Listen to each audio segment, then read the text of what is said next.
John 9:32 through 34.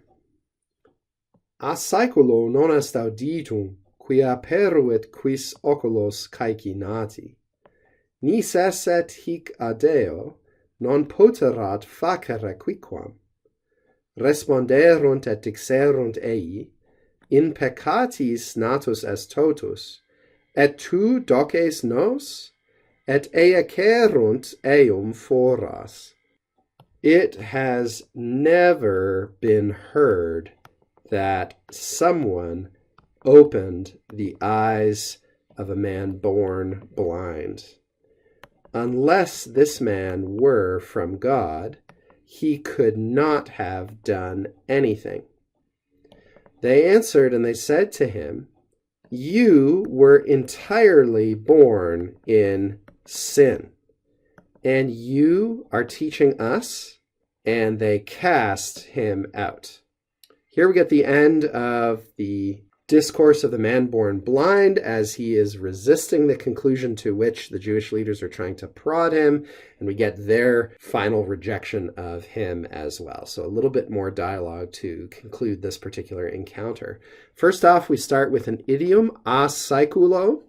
This is under the influence of the Greek. There's various expressions in Greek built off the word aion, kind of an indefinite period of time. Sometimes it can mean forever, an age, a really long era, or epoch. That word was used with particular prepositions in Greek in interesting ways in the New Testament, and so in imitation of that usage, people who are speaking in a biblical way in Latin and eventually writing in a biblical way in Latin imitate those constructions. So we have a saeculo, which, as far as I can discover, does not seem to have been a classical idiom. I can't really find any examples of this word being used this way in a phrase in the classical period. That doesn't mean it never happened. It just seems to mean that this is probably a particularly Christian, a marked Christian phrase. A saeculo means something like from forever, or from all time, something like that, from an indeterminate amount of time. Non est auditum. Non est auditum. Now, what is not auditum? This clause that is going to follow, but non est auditum means it has not been heard. Third person singular, perfect passive indicative with an impersonal subject. Okay, so we're not attributing this action to any individual person. We're saying it's not a thing that's happened. It has not been heard. A saeculo, from forever, that is in modern idiomatic English, we would say, it has never been heard, or even better, we'd say, it's unheard of, what?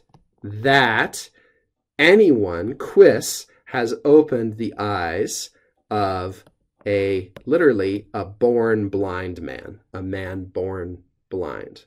Now, moving on, we get another potentially difficult bit here. Nisi esset hic a Deo, non poterat facere quiquam. Nisi esset sets us up to expect what we call a contrafactual, or contrary to fact conditional, of the present variety, which would lead us to expect imperfect subjunctives in both protasis and apodosis. Here, however, we get an imperfect subjunctive just in the protasis, whereas in the apodosis, we get a pluperfect indicative. How can we explain this? Doesn't that buck the typical pattern?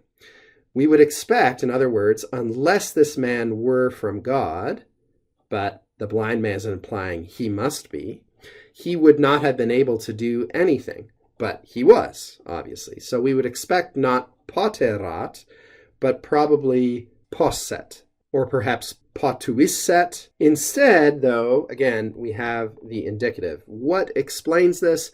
Well, the idea seems to be the fact of his inability would be certain if this condition, which is emphatically not the reality, were met.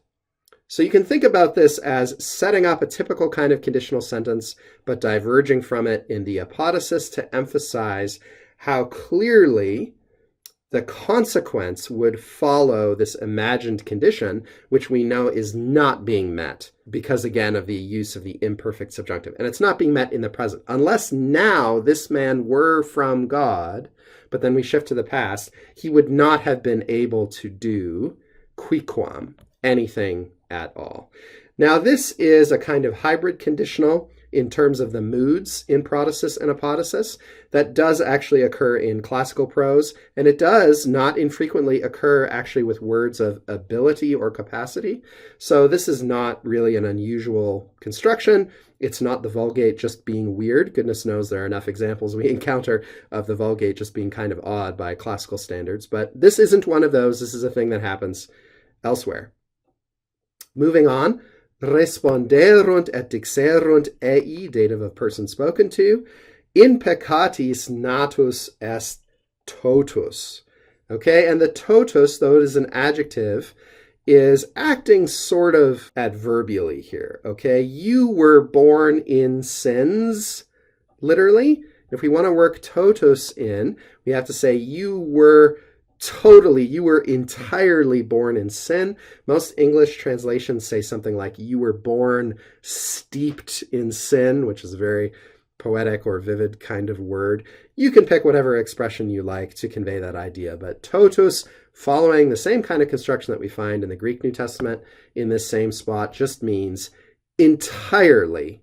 They're showing their contempt for him, like your whole being is sinful, obviously, because you're blind. This is their very defective theology. And you are teaching us. This is a kind of incredulous question. It's not really a question per se, but they're feigning surprise, right? But actually, this is all just scorn and contempt. And as a result, they cast him foras, outside, literally. This is an adverb, foras, out of a place, directionally, out into the outside in general.